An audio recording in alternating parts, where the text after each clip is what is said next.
का कोई इन्वॉल्वमेंट इसमें नहीं लगता। पहली बात तो ये सुसाइड है ही नहीं, और जब ये सुसाइड नहीं है तो आनंद गिरी का इसमें कोई इन्वॉल्वमेंट नहीं है। मैं नहीं मानता, मैं ये बिल्कुल नहीं मानता। ये बिल्कुल सुसाइड नहीं है, ये आत्महत्या का केस नहीं है। महंत नरेंद्र गिरी जी महाराज आत्महत्या नहीं कर सकते, ये कदापि संभावित नहीं है। इसकी संभावनाएं शून्य हैं। ये एक बहुत बड़ा षड्यंत्र है, सुनियोजित षड्यंत्र है, जिसकी गहन जांच होनी चाहिए।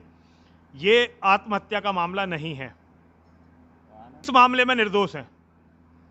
वो महंत जी की हत्या के जिम्मेदार नहीं है। ये आत्महत्या तो कतई है ही नहीं।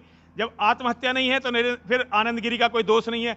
जिस तथाकथित सुसाइडल नोट को आधार मानकर आनंद गिरी को दोषी बताया जा रहा है, उसका वो तो फेक है, वो नकली है, जाली है। सारी दुनिया मूंड मुड़ाए तीन गुण, सिर की मिट गई खाज, खाने को अच्छा मिले लोग कहे महाराज। आजकल सन्यासी वो नहीं है जो तपस्या कर रहे हैं, आजकल सन्यासी वो है जो चमक दमक में दिखाई दे रहे हैं। लेकिन फिर भी सन्यासी सनातन के धर्म गुरु हैं। सन्यासियों के ऊपर सनातन टिका हुआ है। सारे लोग खराब नहीं हैं, हाँ कुछ लोग खराब हैं और उन्होंने सारे तालाब को गंदा किया है, मानने की बात है, लेकिन सारे लोग खराब नहीं हैं। महंगी गाड़ियों के साथ फोटो खिंचवाते हैं, इनकी सीढ़ियाँ भी आ जाती हैं, ऐसा क्यों होता है? अब जैसा समाज है ना वैसे तो साधु आएंगे। तपस्या नहीं कर रहे हैं और सीढ़ियाँ आ रही हैं भैया। सीढ़ियाँ इसलिए आ रही हैं, नेताओं की सीढ़ियाँ कम आ रही हैं क्या? जब समाज ही गिर गया है। देखिए सुनिए, ये इंटरनेट का युग है, सीढ़ी बनानी बड़ी आसान है। पहले बहुत सारी बातें छिप जाती थी, अब सारी बातें जनता के बीच में आ जाती हैं। बाकी ये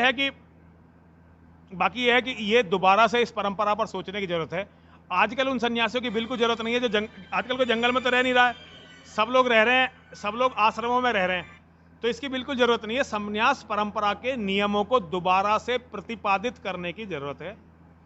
मैं तो सभी से अनुरोध करना चाहता हूं कि सन्यासी जो है, अब गृहस्थ में जो पति पत्नी साथ रह सके ऐसे लोगों को सन्यासी बनना चाहिए।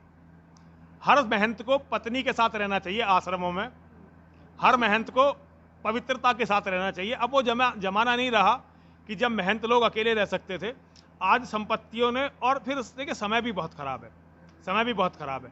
अरे जो ब्रह्म ऋषियों के भी सबसे बड़े ब्रह्म ऋषि थे आचार्य वशिष्ठ जी, जो भगवान राम के गुरु थे, वो गृहस्थी थे, आश्रम में अपनी पत्नी के साथ रहते थे। तो सुचिता के साथ अपनी पत्नी के साथ रहना, और भैया ना एक पत्नी से काम चले, एक पत्नी और रख लो, लेकिन सीढ़ी मत बनवाओ। और सीढ़ी अगर बन रही है तो फिर सीढ़ी को स्वीकार कर लो कि भाई हाँ, फिर शादी वादी करके थोड़ी पवित्रता से रह लो। ये केवल साधुओं के लिए नहीं, सबके लिए कह रहा हूं मैं नेताओं के। आज देश इन सीढ़ियों की वजह से बर्बाद हो गया है। ये पूरा हिंदू समाज, पाखंडियों का हिंदू समाज केवल इन सीढ़ियों की वजह से बर्बाद हो गया है। सुचिता बहुत जरूरी है महंतों के लिए, सभी के लिए। अगर आप बिना नारी के नहीं रह सकते हैं तो शादी करिए, पवित्रता से रहिए, और एक दो रखिए, सबके सामने रखिए, डर के मत रखिए। अगर आपको किसी महिला के साथ रहना है तो खुलकर उसके साथ रहिए, डर के मत रहिए, डरने की जरूरत नहीं है। अगर आप कोई काम कर रहे हैं तो उसे स्वीकार करने का साहस दिखाइए, और अपने आप को ब्लैकमेल मत होने दीजिए। ये निश्चित तौर पर कहीं ना कहीं संपत्ति, धन, इसको लेकर के जो विवाद है, उसी का परिणाम स्वरूप जो है हमारे सामने ये है कि हमारे महंत जी हमारे बीच में नहीं रहे। लेकिन ये कहीं ना कहीं जो अखाड़े हैं, ये संतों के ना बन करके राजनीतिक अखाड़े बन गए हैं। और राजनीति का जहाँ पर आज के परिप्रेक्ष्य वाली राजनीति जहाँ पर घुस जाती है, वहाँ पर ये सब होना तो मतलब स्वाभाविक है, क्योंकि वहाँ पर नेताओं को ज़मीन चाहिए, भूमाफियाओं के साथ मिलकर अपने घर भरने हैं। तो मेरा विशेष अनुरोध यही है अखाड़ों से कि अखाड़े जो हैं वहाँ पर संतों का स्थान है। और अभी जैसे महाराज जी ने कहा कि अखाड़े का मतलब जहाँ पर शस्त्र और शास्त्र का ज्ञान दिया जाए, जहाँ पर गुरु परंपरा को लेते हुए जो सुयोग्य लोग हैं, जिस भी शैली के वो योग्यता रखते हैं, वो शास्त्र ज्ञान की रखते हैं, शस्त्रों की रखते हैं, वो अखाड़े तैयार किए जाएं, ताकि समय आने पर या परिस्थिति ऐसी अगर विपरीत हो जाए, जैसे अभी तालिबानी है, तो हम जो इन हाउस है उसको हम संभाल सकें। बॉर्डर पे तो हमारे सैनिक हैं, लेकिन आंतरिक रूप से हमारे साधु संत सैनिक के रूप में सैन्य शक्ति बन करके उसको संभाल सकें। तो ऐसे में नेताओं का वहाँ पर क्या काम, नेताओं का मठों में क्यों इन्वॉल्वमेंट है, क्यों हमारी सरकारें काबिज करिए। अब सजेशन उन्हीं के शिष्य आनंद गिरी जैसे कुछ ऐसे भी हैं जो विलासता भोग पूर्वक जो है एक लग्जरी लाइफ को जी रहे हैं।